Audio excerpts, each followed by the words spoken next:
kulay. Ah. Tapos yung isip na tofu. May dalang nga silang kanya yun. Sitaw.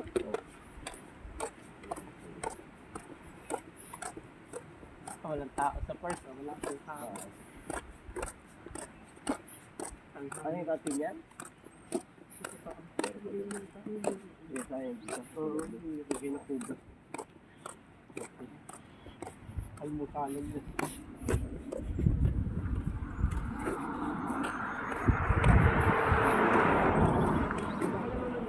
Hala, lumaki na naman ang ilog. Ang taas na ng ilog, nagsisitunawan na kasi ang yelo. Yung lakas ng tubig dito sa ilog, lumaki yung ilog. Dati, kita mo yung ilalim. Ngayon, lakas ng araw. Ang lakas ng agos ng tubig, tumaas pa. Nagtutunawan na kasi ang yellow. Dito naman kami sa park, lawak ng ilog, oh. Lakas ng agos.